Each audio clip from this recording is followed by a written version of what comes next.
नेहा 24 साल की एक लड़की जिसकी शादी राजस्थान के एक गांव में हो रही थी। वो काफ़ी खुश थी, लेकिन शादी के बाद उसे कुकड़ी रिचुअल परफॉर्म करने को बोला जाता है। तो उसी दिन रात में शाम में पंचायत बैठती है।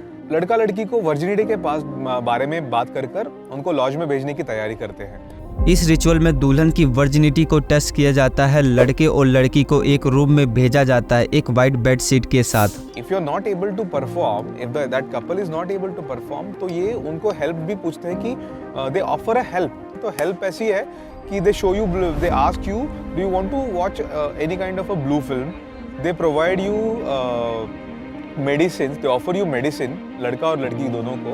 फिर उस बेड शीट पर अगर ब्लड स्टेन होते हैं तो वो इस टेस्ट में पास हो जाती है। इनका पूरा कंसंट्रेशन इस पे ही होता है कि उस वाइट क्लॉथ पे लाल दाग है कि नहीं, और उस पे उस लड़की का जो भी चारित्र है वो डिसाइड होता है। लेकिन नेहा इस टेस्ट में फेल हो जाती है, जिसके बाद उसके इन लॉज ने उसे टॉर्चर किया और नेहा की फैमिली से 10 लाख रुपए भी एज अ पेनल्टी ली। दिन के टाइम वो रस्म निभाई, उस टाइम में खरी उतर नहीं पाई। फिर शाम के टाइम मेरे साथ में मारपीट हुई, मेरे पति ने भी मारा, मेरी सास ने भी मारा मुझे। तो फिर बाद में मारपीट हुई कि मतलब कि ना मैं इस चीज़ में खरी नहीं उतर पाई तो दंड देना पड़ेगा। कम से कम नहीं 5-6 लाख से नीचे नहीं टूटता है दंड। वर्जिनिटी इंडिया में सिर्फ एक पर्सनल एक्सपीरियंस नहीं, ये एक ऐसा सब्जेक्ट का हिस्सा है जो ऑनर, सेम और कल्चर के साथ जुड़ा है। क्या आपने कभी सोचा है कि वर्जिनिटी इतना बड़ा साइकोलॉजिकल बर्डन क्यों बन गया है? इंडिया में वर्जिनिटी को लेकर इतना ऑब्सेशन क्यों है? क्या ये कॉन्सेप्ट एक इंडिविजुअल का पर्सनल चॉइस है या एक सामाजिक बर्डन जो हर यूथ को उठाना पड़ता है? इंडिया में वर्जिनिटी का कॉन्सेप्ट एक ऐसा चक्कर है जहां लड़कियों की इज्जत उसकी वर्जिनिटी से जोड़ी जाती है, जबकि लड़कों को इस मामले में फ्रीडम होती है। इंडिया में 70% वुमेन्स अपनी शादी तक वर्जिन रहने के लिए सोसाइटल प्रेशर फील करती हैं। इस कल्चर नॉर्म के चलते लड़कियों के बिहेवियर पर न सिर्फ उनके घर वाले बल्कि पूरी सोसाइटी कंट्रोल रखने का हक समझती है। इंडियन कम्युनिटी जैसे कंजर भट्ट में वर्जिनिटी टेस्ट और रिचुअल से जो ब्राइड पर प्योरिटी का टेस्ट लगाते हैं। कंजर भट्ट कम्युनिटी में तो शादी की पहली रात में ही वर्जिनिटी टेस्ट होता है और अगर ब्राइड फेल होती है तो उसके पूरे परिवार को पब्लिकली शर्मिंदा किया जाता है। कई लोग आज भी किसी भी वजह से अपने आप को वर्जिन बनाने के लिए एक्सट्रीम मेजर्स ले रहे हैं। ये कॉन्सेप्ट सुनने में अजीब लग सकता है, लेकिन ये रियल है। हाइमेनोप्लास्टी यानी एक ऐसी मेडिकल सर्जरी जो हाइमन्स को रिस्टोर करती है, आज एक ऑप्शन बन गई है उन लोगों के लिए जो अपने परिवार या पार्टनर के सामने वर्जिन दिखना चाहते हैं। इस प्रोसीजर की कॉस्ट 20,000 से लेकर 50,000 तक होती है। इवन ऑनलाइन फेक हाइमन और आर्टिफिशियल ब्लड कैप्सूल भी बिकते हैं उन लोगों के लिए जो ये सर्जरी नहीं करवाना चाहते और अपने आप को वर्जिन दिखाना चाहते हैं, लेकिन ये सब सिर्फ एक इल्यूजन क्रिएट करते हैं। और जब तक हम इस कल्चर प्रेशर को एड्रेस नहीं करते तब तक ये साइकिल चलता रहेगा। ये मेडिकल नहीं, एक सोशल इशू है जो लड़कियों की जिंदगी को अफेक्ट करता है।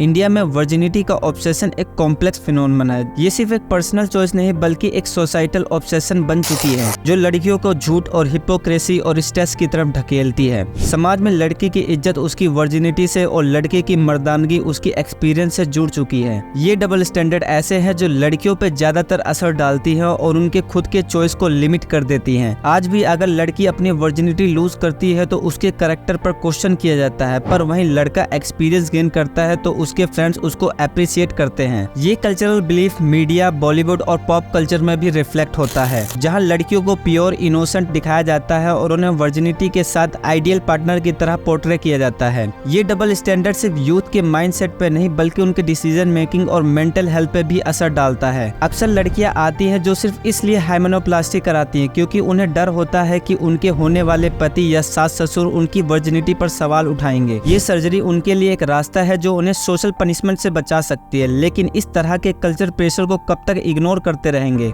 एक बड़ा मुद्दा यह है कि इंडिया में सेक्स एजुकेशन की कमी है। एक सर्वे के मुताबिक 50% से ज्यादा यूथ को रिप्रोडक्टिव हेल्थ के बारे में सही जानकारी नहीं है। सेक्स एजुकेशन एक सब्जेक्ट नहीं, ये एक जरूरत है। जब तक लोगों को ये नहीं पता होगा कि वर्जिनिटी का असल मतलब क्या है तो हम उन्हें मिसकंसेप्शन और टबूज से भरी दुनिया में भेज रहे हैं। इसका असर उनकी हेल्थ और रिलेशनशिप पर बहुत गहरा होता है। क्या आपने कभी ये सुना है कि हाइमन ब्रेक होने का मतलब है कि वर्जिनिटी का खत्म होना? ये एक बड़ा मिसकंसेप्शन है जो लोगों में बहुत ज्यादा है। साइंस कहता है कि हाइमन एक इलास्टिक टिश्यू है जो डिफरेंट फिजिकल एक्टिविटीज से भी टियर हो सकता है, स्पोर्ट्स, एक्सरसाइज या इवन नॉर्मल एक्टिविटीज से भी।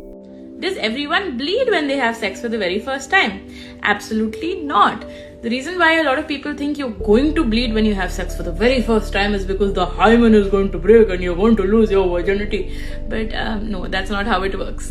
So what is the hymen? Let's understand that. So if this is your vagina, this is where, you know, the penis or whatever is going inside. The vagina is the canal on the inside, remember? This canal is covered by a small piece of tissue called the hymen. It's only partly covered by the hymen, not fully covered, because if it were fully covered, how would menstrual blood ever come out? So this part covering the hymen can be torn or broken or even expand when you're having sex for the first time. But the thing is that it's not very richly supplied with blood.